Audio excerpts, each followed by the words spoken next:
it's probably the khatam which is my problem. Then I phoned Dr. Bilal Sahib, who is here, and he told me that the khatam, I told him, look, from the Arabic literature, what do you have about khatam? He said, فُجِعَ الْقَرِيضُ بِخَاتَمِ الشُّعَرَاءِ وَغَدِيرُ رَوْضَتِهِ حَبِيبُ الطَّائِ. That verse just made me collapse. I realized the Arabic people did use khatam not as the last. So I said, just, okay, goodbye. I put the hands. He did not realize what's going on. But I felt, wait a minute. If I don't accept this, then I'm really arrogant. So that's how things started. I'm from Iraq. I'm Kurdish. I'm from a scholar Sunni family, not only Sunni family, a scholar Sunni family. And in our family, we have got such an idea that there is no such a thing as a promised Messiah or Imam Mahdi.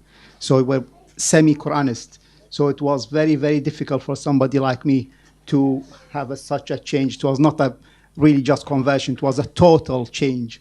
I'm just trying to be brief, as you mentioned, it has to be brief.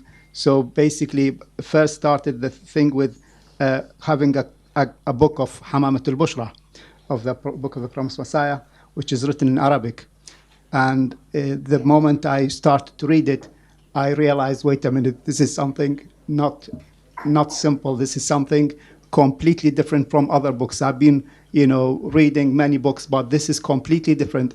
I realized this is something big behind it, something divine, something like it's parallel to Quran, not words of God, but as if there is something power behind it. All my life, what's going on? This is sort of book which I wanted to read, never found in other books, no matter how big books they are. But still, there was something in my side. There is no such a thing as Promised Messiah. So I read it. It had changed me a lot, completely possessed me. But still, as a person who wants just to put a veil on his eyes and, just not to hear, not to think, I just stayed like that. Then once I came to Bayt al-Futuh and the Arabic desk, they asked me, what do you think now? You've read the book. Is he a truthful person? Has he got delusions? Or a third option? And I was very annoyed with such a question. At this moment, that was my reaction. I did not want to answer this question. Why did this gentleman ask me this question?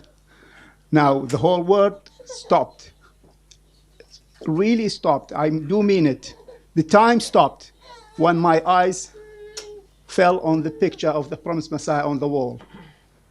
That fraction of second became ours. His eyes talked to me, said, I'm not a liar. That is the start of the story of accepting Ahmadiyyat. That's the story behind it. But I just as a lesson, when a person puts a veil on his face, that's how I was. So that was. But it's with time, I started to think, what's going on? Was this real or was it the imagination? Was it I was possessed? I started to carry on reading. I could not read anything else. That's it. All the books aside, but the books of the Jama'at. At some stage, I said, well, look, what's going on? You should be firm with this. Is this the truth or not? Should I not change? Am I not too arrogant? I was asking myself, I think I'm arrogant. This is why I'm not accepting. So I prayed to Allah too many times, too much. And then I thought, wait a minute, what's the problem? What's sitting between me and accepting? Because I've realized that everybody's promising is expecting Promised Messiah. Everybody's expecting Imam Mahdi. So if it's true that there is Promised Messiah, there's Imam Mahdi, then there's nobody better than this. But if there is none, that's another question. So I thought, it's probably the khatam which is my problem. Then I phoned Dr. Bilal Sahib, who is here, and he told me that the khatam, I told him, look, from the Arabic literature, what do you have about khatam? He said, فُجِعَ الْقَرِيضُ بِخَاتَمِ الشُّعَرَاءِ وَغَدِيرُ رَوْضَتِهِ حَبِيبُ الطَّائِ. That verse just made me collapse. I realized the Arabic people did use khatam not as the last. So I said, just, okay, goodbye. I put the hands. He did not realize what's going on. But I felt, wait a minute. If I don't accept this, then I'm really arrogant. So that's how things started. And then I accepted. And then Jalsa Salana 2012, I did the bay'ah. Jazakallah. Jazakallah. One world, one nation.